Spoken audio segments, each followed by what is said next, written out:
കർത്താവിൻ സഭയിലുള്ള സാന്നിധ്യം പ്രകടമാക്കണം. 39 വർഷം ഞാൻ അർപ്പിച്ച കൃപാനയുടെ യോഗ്യതയാൽ കൃപാസ്ഥാനത്താറെ ജീവനോടെ പ്രത്യക്ഷപ്പെട്ട പരിശുദ്ധ അമ്മയുടെ മാധ്യസ്ഥതയിലെ കർത്താവിൻ്റെ ശക്തി നിന്നിലേക്ക് ആവശ്യിക്കട്ടെ.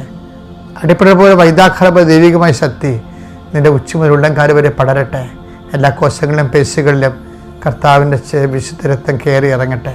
യേശുക്രിസ്തുവിൻ്റെ വിശുദ്ധ രക്തം സകല പാപങ്ങളിൽ നിന്ന് മോചിപ്പിക്കുമെന്ന് പറഞ്ഞ അതേ രക്തത്താൽ നീ വിശുദ്ധീകരിക്കപ്പെടുകയും ശക്തീകരിക്കപ്പെടുകയും ചെയ്യട്ടെ. എൻ്റെ അമ്മ പരിശുദ്ധമ്മ ദേവമാതാവിൻ്റെ മാധ്യസ്ഥതയ്ക്ക് ലഭിക്കട്ടെ. കർത്താവിൻ്റെ കണ്ണ് നിന്നെ ആവശ്യിക്കട്ടെ. Lord Jesus Christ, pour out His Spirit, touch with the fire of finger, soak with the precious blood.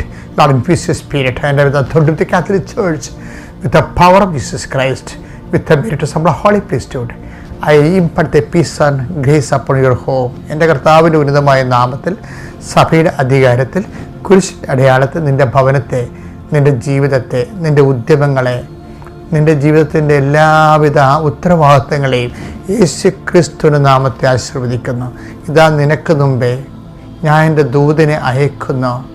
കർത്താവേ, അങ്ങ് ഈ മക്കളുടെ ഇന്നത്തെ വഴിയാത്രയ്ക്ക് മുമ്പേ നിൻ്റെ ദൂതനെ അയച്ചുകൊണ്ട് മക്കൾക്ക് വേണ്ടി വാദിക്കണമേ. നീ ന്യായാധിപൻ്റെ മുമ്പിൽ നിൽക്കപ്പെടുമ്പോൾ എന്ത് പറയണമെന്ന് മുൻകൂട്ടി ആലോചിക്കേണ്ട. നീ പറയേണ്ട എന്തെന്ന് ആ സമയം നിനക്ക് അറിവ് നൽകുന്ന അരുൾ ചെയ്ത കർത്താവിൻ്റെ അറിവിൻ്റെ അഭിഷേകത്താൽ നിൻ്റെ ആ സമയത്ത് നീ അഭിഷേകം പ്രാപിക്കാൻ വേണ്ടി നിനക്ക് കർത്താവിൻ്റെ കൃപ ലഭിക്കട്ടെ. എൻ്റെ ദൈവവേദന അടിക്കടി ഓരോ ദിവസവും നീ ദൈവസ്നേഹത്താൽ നിറഞ്ഞ് കവിഞ്ഞ് ജീവിതത്തിൻ്റെ പ്രയാസങ്ങളെ അതിജീവിക്കാൻ വേണ്ടി ദൈവത്തിൻ്റെ ശക്തി, തിരുരത്വത്തിൻ്റെ ശക്തി, ക്രിസ്തുവിൻ്റെ ഉയർത്ഥാനത്തിൻ്റെ ശക്തി, ക്രിസ്തുവിൻ്റെ മുൾക്കിടത്തിൻ്റെ ശക്തി, ക്രിസ്തുവിൻ്റെ കരത്തിൻ്റെ ആണിപ്പിടുന്ന ശക്തി, ക്രിസ്തുവിൻ്റെ തിരുവിഴാ മുറിവിൻ്റെ ശക്തി നിൻ്റെ ആത്മാവിനെ ഭരിക്കട്ടെ. നിത്യം പിതാവും പുത്രനും പരിശുദ്ധാത്മാവും സർവ്വസ്വം നീക്കുവാമേൻ.